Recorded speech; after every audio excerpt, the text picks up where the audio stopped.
Na Prever FM, você começa o dia bem informado. Agora às 7h30, estamos de volta com o Primeiro Jornal. Muito obrigado pela sua audiência, sua companhia com a gente. Um bom trabalho para quem está indo aí para o serviço, para você que já chegou. E nós estamos recebendo aqui no estúdio agora o Valdinei Campanuti Silva, ou é o inverso? É Silva Campanuti, é Campanuti da Silva. Isso. O Valdinei, ele é coordenador da Vigilância Ambiental em Saúde aqui em Botucatu e lidera a equipe que trata da dengue, um assunto que agora muito mais recente por conta do anúncio do estudo clínico que será feito a partir do ano que vem aqui na cidade. Mas a gente trouxe ele até para falar da situação atual do município, nem tanto sobre a vacina, até porque muita gente ainda, as informações não foram divulgadas, pouca gente ainda sabe como vai ser. Acho que nem quem vai fazer sabe ainda como que vai ser, né, Ney? Mas a gente vai falar sobre a situação atual da dengue no município. Bom dia, Ney. Bom dia, André, bom dia, Lerival, bom dia, Eli, bom dia a todos que estão ligados na Prever FM. Um prazer estar aqui, André. Bom, disse a situação atual, né? Como é que a gente está hoje no município com relação à dengue, Valdinei? Então, 2025, até agora nós confirmamos 1.488 casos de dengue. Comparando com o ano passado, 2024, que foi o pior da nossa série histórica, onde nós tivemos 16.423 casos, então a gente teve uma queda significativa, mas ainda é um alerta porque 2025 passa a ser o segundo pior ano da nossa série histórica, embora essa redução significativa, isso mostra que o cenário epidemiológico da dengue mudou praticamente no Brasil inteiro, no estado de São Paulo e em Botucatu, pois hoje ela é muito mais presente, essa circulação viral, e a gente não tem mais interrupção de transmissão. A gente tem um segundo semestre ainda confirmando casos de dengue, coisas que há 5 anos atrás nós não tínhamos. Eu queria que você falasse mais sobre essa mudança, né? Porque quem está do outro lado aqui não consegue perceber isso, né? O que mudou? A questão do mosquito estar mais ativo durante todo o ano? Quais são os principais fatores que contribuem para essa mudança que você falou? Primeiro, mudança climática, né? Onde a gente tem temperaturas mais elevadas,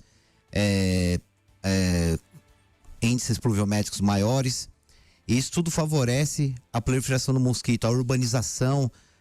O mosquito ele se adapta muito bem aos centros urbanos, então ele consegue encontrar condições ali para sua proliferação adequadas, né? Há mais ofertas de recipientes para ele depositar os seus ovos naqueles recipientes que vão acumular água parada. Então isso é uma combinação de fatores que favorece a proliferação do vetor e consequentemente a circulação também do vírus da dengue e também de outras possíveis arboviroses que ele pode transmitir, como o chikungunya e zika vírus também. A gente falou até, não sei se foi ontem ou anteontem aqui sobre dengue, e eu lembrei de uma informação que eu tenho guardada aqui, eu não sei, até quero confirmar com você. Antigamente, quando você falava da mudança, né? Mas antigamente a gente tinha o mosquito mais em janeiro, fevereiro, época chuvosa, e ele colocava o ovinho ali. O ovo dele ficava até o outro ano, quando esquentava e voltava a água, para eclodir. Isso é verdade? Isso é verdade, porque a fêmea do mosquito Aedes aegypti, que é quem pica e quem transmite, né, e quem vai depositar os seus ovos, ela não coloca os ovos diretamente, ela encontra aquele recipiente com água parada e limpa, ela não vai colocar diretamente na água, ela coloca na parede interna do recipiente, bem próximo à superfície da água. Então, se aquela água por algum motivo foi eliminada, evaporada, alguém jogou fora, esses ovos podem permanecer ali por mais de um ano. Então, a gente tem um alto índice de infestação nos períodos mais quentes e chuvosos. Então, no meio do ano, que a gente tem um período de estiagem, junho, julho, agosto, esse ano nós tivemos um período de estiagem intenso, baixas temperaturas, então esse ovo fica lá, esperando as condições favoráveis para que ele possa eclodir. Essa temporada de chuva, a temperatura começa a subir, isso se torna favorável, então esses ovos ficam aí um bom tempo no ambiente, esperando as condições propícias para eclodir, nascer as larvas e, consequentemente, o mosquito. E qual raio esse mosquito percorre, Ney? Na verdade, assim, o Aedes aegypti não se desloca muito em torno do seu criadouro, né? Daquele recipiente onde ele nasceu. Ele raramente ele vai exceder 150 a 200 metros. É um quarteirão, então. Exatamente. O raio dele é um quarteirão. Quando a gente faz um bloqueio de controle de criadouros, que a gente fala a partir de um caso suspeito, a gente considera ali um raio de 200 metros quadrados, que dá um pouco mais, dá em torno aí de 9 quarteirões onde a gente vai trabalhar, porque a gente está pensando num raio, né? Então a gente acaba ampliando um pouco mais, a gente faz aí em torno de 9, 10 quarteirões, dependendo ali do ambiente. Eu tenho o maior respeito pela tua função, até porque papai na década de 60, trabalhou aqui no que era o Adolfo Lutz, no combate à malária, né? E ele percorreu várias cidades, fez muitas amizades. E eu lembro que ele contava que ele queria pegar, porque quando você pegava, você ganhava acho que 2 salários, tinha um afastamento. Ele falou que ele ficava na beira do rio sem camisa e ele nunca pegou, sabe? Ele era autoimune. Mas papai trabalhou muitos anos no Adolfo Lutz, tinha uma equipe muito grande aqui.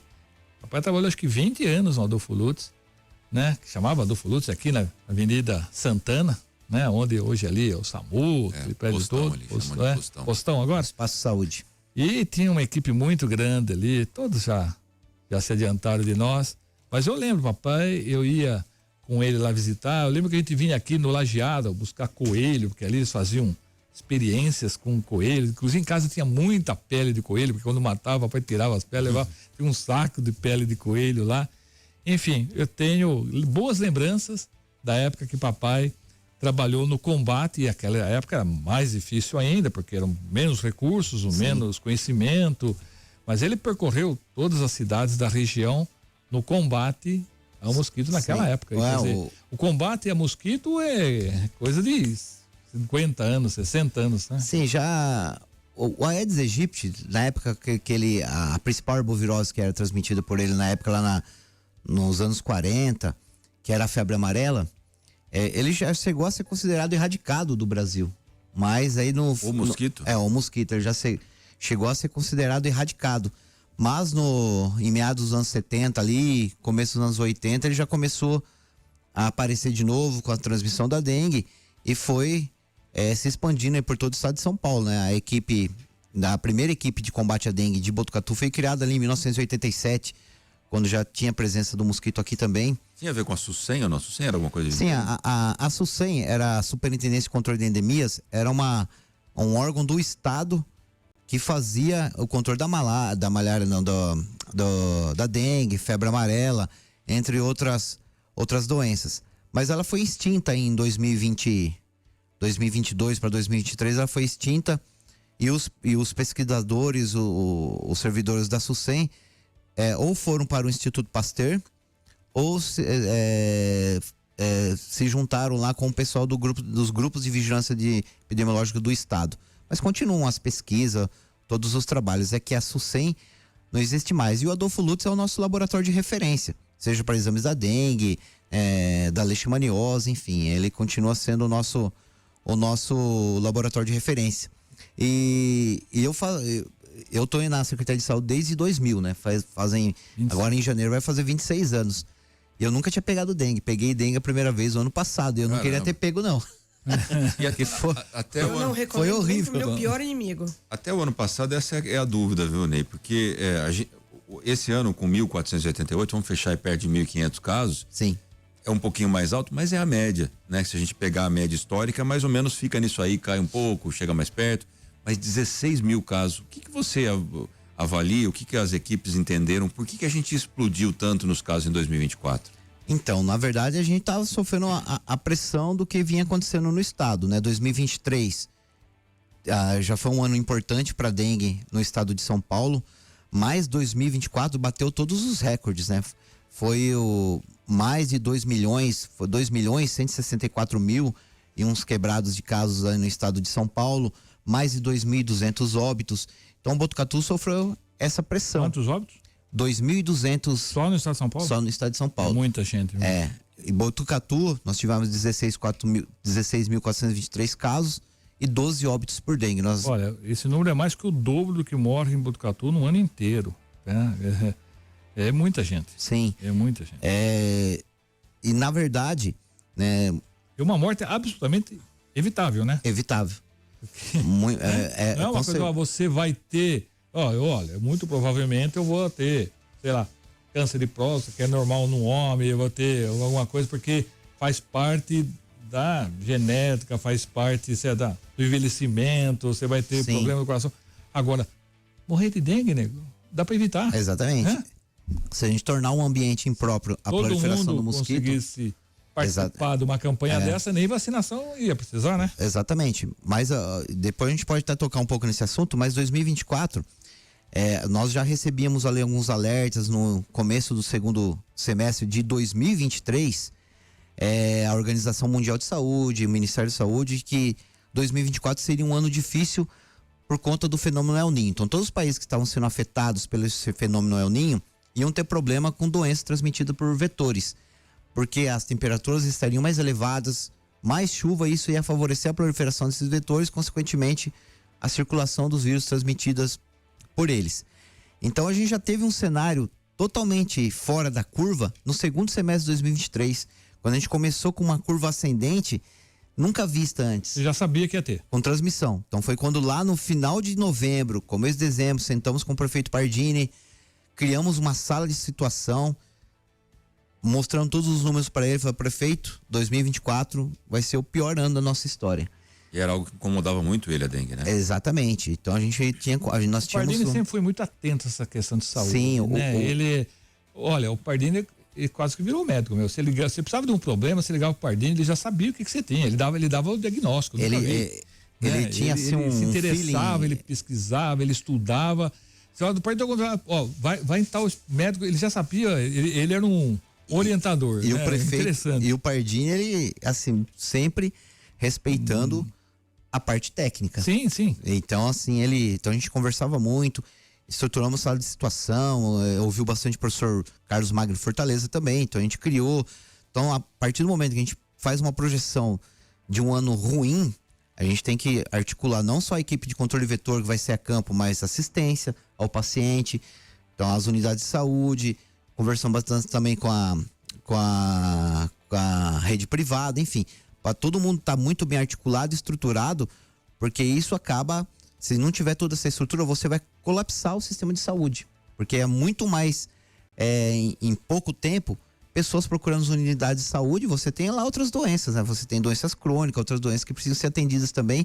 Então a gente fez uma boa estrutura para conseguir dar conta da demanda.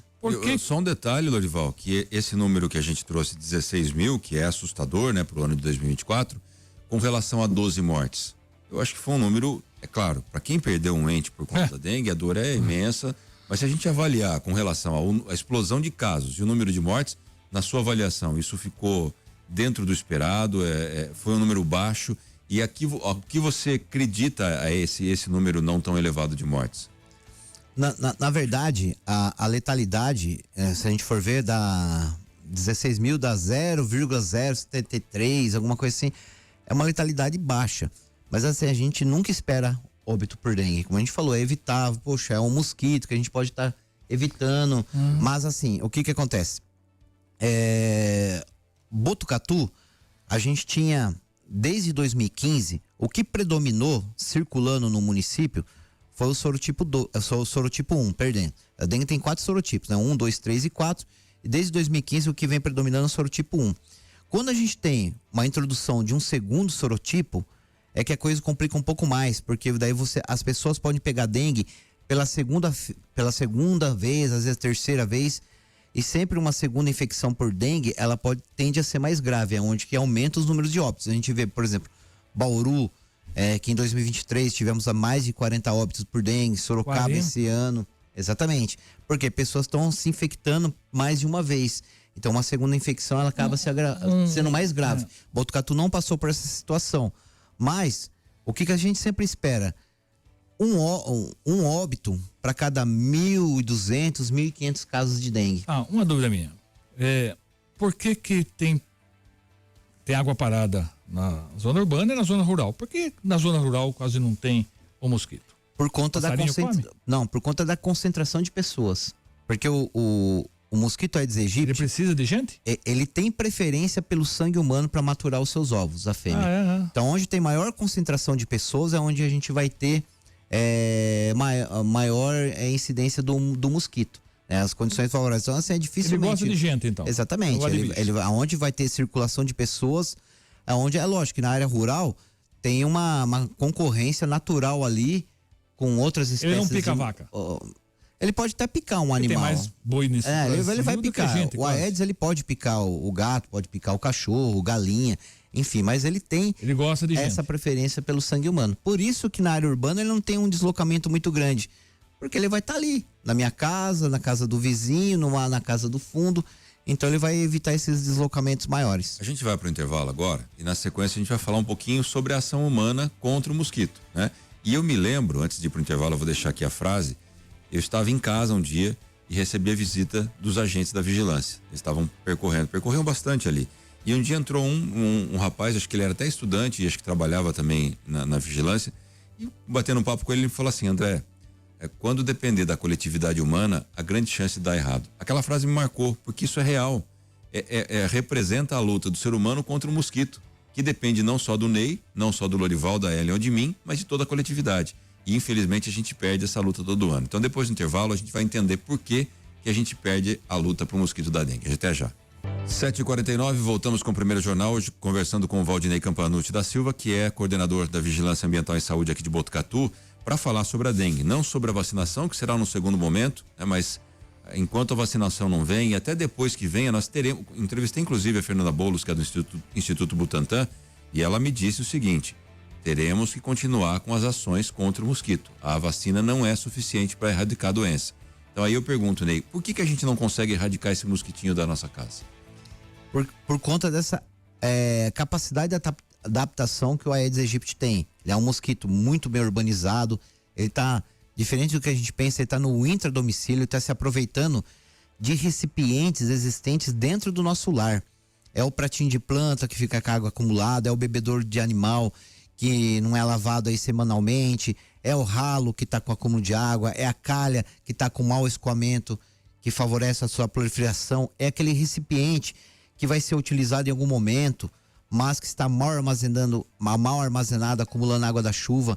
Então, essa capacidade de adaptação do Aedes aegypti dificulta e muito o seu controle, né? Então, nós precisamos estar atento, né? A vacinação, quando ela vier, com certeza vai ser um marco histórico, mas ela não vai resolver ainda o problema. Vamos diminuir consideravelmente os casos, mas ainda haverá casos, porque a vacina não elimina o mosquito, ela vai diminuir a circulação viral, mas ainda vai ter lá o seu vetor capaz de estar transmitindo a dengue, e lembrando sempre de outras arboviroses que está sempre batendo nossas portas, principalmente a chikungunya. Você estava me dizendo aqui que o mosquito, ele é esperto, que ele está inclusive se adaptando a esse desinfetante, que isso daí só deixa ele loucão, mas não está matando mais. Exatamente, a partir do momento que a gente usa em larga escala um inseticida, a gente vai usar ele em larga escala, você acaba selecionando uma população de mosquitos resistentes àqueles determinados inseticidas. Então hoje, por exemplo, os piretroides, que são os inseticidas, Os que a gente, SBP da vida. O SBP da vida e os raids iguais aí. são tudo piretroides, piretrinas, enfim. Hoje já não se usa mais em saúde pública, porque o mosquito já tem uma grande resistência. Então aquela propaganda que elimina 100% é propaganda mesmo. É propaganda mesmo. Você vai derrubar um mosquito. Vai deixar ele loucão. Você pode até derrubar um mosquito, mas daqueles de 10 mosquitos ali que você derrubou, uma boa parte deles pode sair voando. Tá, e o que eu faço para eliminar ele em casa então? Então, para eliminar, principalmente... Não, fora da água, aquele que já chegou de fora, veio do vizinho. O que vale, o que a gente orienta? Você usar repelente, aqueles repelentes que a gente liga na tomada, funciona, mas não mata ele também. Não mata. Ele vai repelir de dentro do intradomicílio. Mas assim, não adianta eu colocar aquilo lá na tomada e deixar porta e janela fechada. Eu colocar lá no meu quarto à noite. Você que respira aqui. É você que tá respirando. Nossa, aquilo lá quase me mata. Então você tem que deixar portas abertas, janelas abertas, para estar repelindo o mosquito daquele cômodo que você colocou o repelente. Eu tenho um bom repelente lá em casa, tá? É que nem papai era. A minha esposa, ela tem um ouvido absoluto. Se tiver um mosquito no quarto, cara, ela sobe na cama, pega a toalha, começa a jogar travesseiro, ela não dorme enquanto não eliminar o desgraçado. Então, o melhor repelente que eu tenho em casa é a minha esposa. Viu? Ela, eu não sei, ela está escutando, eu não estou escutando nada, eu estou dormindo. Mas ela escuta, ela acorda, você pode tocar música, pode fazer barulho, ela não acorda, mas se passar um mosquito... Porque incomoda bem. Mas assim, a gente precisa fazer essa distinção. Esse mosquito que a gente escuta, aquele zumbido que incomoda muito, não é porque o Aedes aegypti, ele não faz nem barulho, muito silencioso ao voar. Esse que vem atormentar a gente à noite é o pernilongo comum, é o Culex. Ele não transmite doença. Não, ele, em algumas regiões ele pode até transmitir filariose, algumas outras coisas, que é mas filariose? é um outro, como se fosse são vírus também, é algum tipo de vermes assim que ele pode estar transmitindo O que também. que acontece se ele me picar? Ah, bom, eu já não tenho Mas muito. aqui na região acho que não tem isso. Não tem, mas é Pode um ficar tipo. sossegado. Então esse do Aedes aegypti, eu não estou muito familiarizado ele tem porque eu um não tenho silenciador ainda, ele nem barulho faz. Não, ele tem um voo extremamente regular e silencioso. Ou seja, o pernilongo comum, você acendeu a luz, você vai ver lá bem devagarzinho voando, você consegue pegar na. Eu chamo de pernilongo bobão. Ele é meio bobão. Agora, né? o Aedes aegypti, o Aedes aegypti, ele facilmente assim você vai perder ele de vista.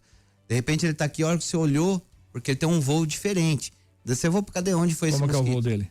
É um voo que é um voo irregular. diferente? Um voo irregular, ele faz movimentos assim, vamos pensar. Despista mesmo, né? Vamos pensar um avião e um drone. O drone vai fazer isso aqui, você vê o avião, não, ele vai precisar mais ou menos uma comparação meio. Você consegue perceber o voo dele assim? Consegue. E tem um horário que ele é mais ativo? O Aedes aegypti, ele é principalmente ativo no começo da manhã e final da tarde. Mas, vamos dizer aqui, se tiver um Aedes aqui dentro, num ambiente assim bem iluminado até tarde da noite, 8 horas, 9 horas da noite, ele pode continuar ativo ainda por conta da iluminação artificial importante para ele. Então ele pode aí estender o seu período de atividade, mas geralmente vai ser começo da manhã e final da tarde. E tem aquele negócio que ele gosta mais, ele gosta mais de roupa preta, roupa branca, ele se atrai se você, sei lá, o que atrai? Que atrai o tipo na verdade sanguíneo, sim, Tipo sanguíneo, ó, negativo ele não pica. Já ouvi bastante estudos assim, que não chegou muito à conclusão da questão do tipo sanguíneo, mas quando a fêmea está buscando o criadouro, sim, ela tem preferência por recipientes escuros e artificiais. Isso ela tem essa preferência, por exemplo. Nem minha roupa. Pneu, isso quando a gente fala para colocar os ovos, né? Não para picar, mas ela tem preferência por pneus, pratos de plantas, recipientes mais escuros, ela tem essa preferência. Agora, assim, questão de vestuário, isso ela não tem. A gente sempre orienta, né? Usar para evitar a picada do mosquito, usar roupas manga comprida, calças compridas, mas assim, num período de calor quando ele tá ativo é meio difícil. E por que tem gente que geralmente não é picado? Está no ambiente, parece que escolhe o godinho, mas não vai em você, o mosquito. Por que é o suor dele, o sangue dele? O que atrai? Uma pessoa atrai mais mosquito que o outro. Tem estudos ainda que não foram bem concluídos, mas que estão tentando definir se tem algumas preferências por tipo, por essas questões. O que a gente sabe, por exemplo, mulheres podem ser muito mais picadas porque tem a pele mais lisa, né? Eles gostam mais de mulher do que de homem, então? Pode ser mais picado por conta disso, porque eu, por exemplo, eu sou mais peludo, então o mosquito ele já... E ainda assim você conseguiu ter dengue? Ainda assim consegui ter dengue, porque ele vai procurar aquele lugar, ele vai picar o quê? No cotovelo, aqui nas mãos, nos tornozelos, então, enfim. O bichinho é esperto demais. Bicho é esperto. Eu acho que ele, que nem papai, João, ele queria ter uma licença, né? Aumento de salário, na época, papai, se você fosse picado, você ganhava 2 salários. Bom, 7h57, o papo tá bom, mas a gente tem que encerrar. E para finalizar, o que eu entendo é que a gente tá perdendo respondendo aquela pergunta, perdendo a luta da dengue, porque cada um não faz sua parte. Então fica aqui de novo, a lição de casa. Essa vacina é injeção ou é gotinha? Não, injeção, né? Não podia ser gotinha, não? Então. Fazer a sua parte de dar uma volta na casa, subir numa escadinha, ver se a calha tá com água. Sempre fazer isso, né, Ney? Acho que essa é a... Exatamente. Por mais que a gente estamos todos animados com a questão da vacinação, com certeza, né, esse grupo, essa faixa etária dos 15 aos 59 anos, representa 60% da faixa etária que é cometida pela doença, então isso a gente vai reduzir significativamente os casos aí nos próximos anos. Botucatu vai ter mais uma vez um marco histórico novamente, não só Botucatu, mas como o Brasil, mas